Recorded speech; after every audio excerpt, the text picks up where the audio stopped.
ಮೈಸೂರಿನಲ್ಲಿ ಮತ್ತೊಂದು drugs factory ಪತ್ತೆ ಆಗಿದೆ ಅನ್ನೋದು ಗೊತ್ತಾಗ್ತಾ ಇದೆ. ಕಳೆದ ಬಾರಿ ಮಹಾರಾಷ್ಟ್ರದ ಪೊಲೀಸರು ಬರಬೇಕಾಗಿತ್ತು. ಮಹಾರಾಷ್ಟ್ರದವರು ಬಂದು ಇಲ್ಲಿ ಡ್ರಗ್ಸ್ ಫ್ಯಾಕ್ಟರಿ ಇದೆ ಅನ್ನೋದನ್ನ ಹೇಳಿದ್ರು. ಈ ಬಾರಿ ಏನು ಕತೆ ಆಯಿತು, ಏನಾಗಿದೆಯೋ ಮೈಸೂರಿಗೆ ಗೊತ್ತಿಲ್ಲ. ಸಾಂಸ್ಕೃತಿಕ ನಗರಿ ಅಂತ ನಾವು ಕರಿತೀವಿ, ಯಾಕೋ ಗೊತ್ತಿಲ್ಲ.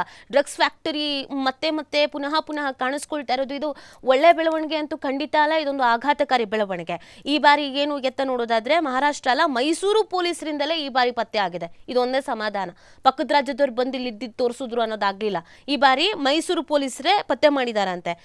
ಮನೆಯಲ್ಲೇ ಡ್ರಗ್ಸ್ ತಯಾರಿ ಆಗ್ತಾ ಇತ್ತು ಅನ್ನೋದು ಗೊತ್ತಾಗ್ತಾ ಇದೆ. ಗುಜರಾತ್ನ 5 ಇದರಲ್ಲಿ ಬಂಧಿಸಲಾಗಿದೆ. ಮೈಸೂರಿನಲ್ಲಿ ಮಾದಕ ವಸ್ತು ಉತ್ಪಾದನೆ ಮಾರಾಟ ದಂಧೆಗೆ ಬ್ರೇಕ್ ಹಾಕೋದಾಗಿ ಸರ್ಕಾರದ ಭರವಸೆಗಳ ನಡುವೆಗೆ ನಗರದಲ್ಲಿ ಮತ್ತೊಂದು ಡ್ರಗ್ಸ್ ಫ್ಯಾಕ್ಟರಿ ಪತ್ತೆ ಆಗಿದೆ.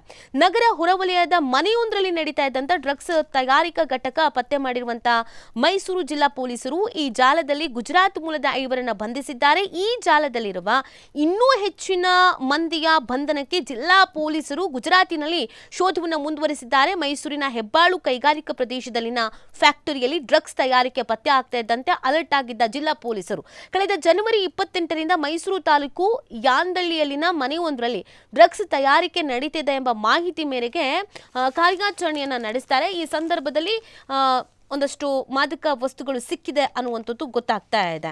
ಇನ್ನು ಈ ವಿಚಾರಕ್ಕೆ ಸಂಬಂಧಪಟ್ಟಂತೆ ಮಾಹಿತಿಯನ್ನು ಕೂಡ ನೀಡಲಾಗಿದೆ. ದಾಳಿಯ ವೇಳೆ ಈ ಮನೆಯಲ್ಲಿ ಹಲವು ರಾಸಾಯನಿಕ ವಸ್ತುಗಳು ಹಾಗೂ 10 ಬ್ಯಾರೆಲ್ ರಾಸಾಯನಿಕ ದ್ರವ್ಯ ಪತ್ತೆ ಆಗಿತ್ತು. ಇದು ಡ್ರಗ್ಸ್ ಎಂಬ ಅಂತಿಮ ತೀರ್ಮಾನ ಕೈಗೊಳ್ಳದ ಪೊಲೀಸರು ಅಲ್ಲಿ ದೊರೆತ ರಾಸಾಯನಿಕ ವಸ್ತುಗಳು ಮತ್ತು ದ್ರವ್ಯಗಳ ಮಾದರಿಯನ್ನ ವಿಜ್ಞಾನ ಪ್ರಯೋಗಾಲಯಕ್ಕೆ ಕಳಿಸಿಕೊಟ್ರು. FSL ವರದಿ ಬರಬೇಕು ಇದಕ್ಕೆ ಸಂಬಂಧಪಟ್ಟಂತೆ. ಇದೀಗ FSL ವರದಿ ಕೈ ಸೇರ್ತಂತೆ. ಮನೆಯಲ್ಲಿ ದೊರೆತ ರಾಸಾಯನಿಕ ವಸ್ತುಗಳು ಡ್ರಗ್ಸ್ ಅಂತ ಪ್ರಯೋಗಾಲಯದ ವರದಿ ದೃಢಪಡಿಸ್ತಾ ಇದೆ. ಇದು ಡ್ರಗ್ಸ್ ಅಂತ ಖಚಿತಪಡಿಸಿದ್ದಾರೆ.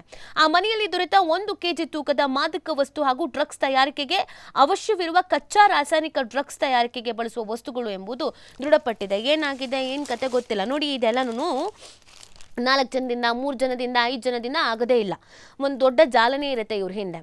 ಒಂದು ಸ್ವಲ್ಪನೂ ಭಯ ಅನ್ನೋದೇ ಇಲ್ಲ ಅಂತಂದ್ರೆ ಯೋಚನೆ ಮಾಡಿ.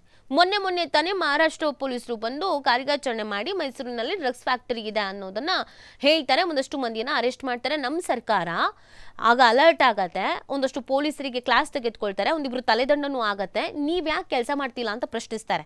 ಅದಾದ್ಮೇಲೆ ಗೃಹ ಸಚಿವರು ಕೂಡ ಇದಕ್ಕೆ ಸಂಬಂಧಪಟ್ಟಂತೆ ಖಡಕ್ಕಾದ ಎಚ್ಚರಿಕೆಯನ್ನು ಕೊಡ್ತಾರೆ ಪೊಲೀಸ್ ಇಲಾಖೆಗೆ, ಮೈಸೂರವರಿಗೆ. ಪರಮೇಶ್ವರ್ ಅವರು ಏನ್ ಕೆಲಸ ಮಾಡ್ತಾ ಇದ್ದೀರಾ ನೀವು, ದನ ಕಾಯ್ತಾ ಇದ್ದೀರಾ ನೀವು ಅಂತ ಪ್ರಶ್ನೆ ಮಾಡಿದ್ರು.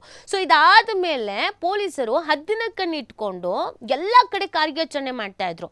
ಪೊಲೀಸರು ಅಷ್ಟು ಅಲರ್ಟ್ ಆಗಿದ್ದಾರೆ ಅನ್ನೋದು ಗೊತ್ತಿದ್ರು ಕೂಡ ಮತ್ತೆ ಮನೆಯಲ್ಲೇ ಈ ತರದ ಡ್ರಗ್ಸ್ ಗಳನ್ನ ತಯಾರಿಕೆ ಮಾಡುವಂಥದ್ದು ನಡೀತಾ ಇತ್ತು ಅಂತಂದ್ರೆ ಇನ್ನು ಎಷ್ಟರ ಮಟ್ಟಿಗೆ ಇವ್ರುಗಳು ಕಾನೂನಿಗೆ ಹೆದರ್ತಾರೆ, ಪೊಲೀಸರಿಗೆ ಹೆದರ್ತಾರೆ, ಬಂಡ್ ಬಿದ್ದಿದ್ದಾರೆ ಅನ್ನೋದನ್ನ ಯೋಚನೆ ಮಾಡ್ಬೇಕಾಗತ್ತೆ.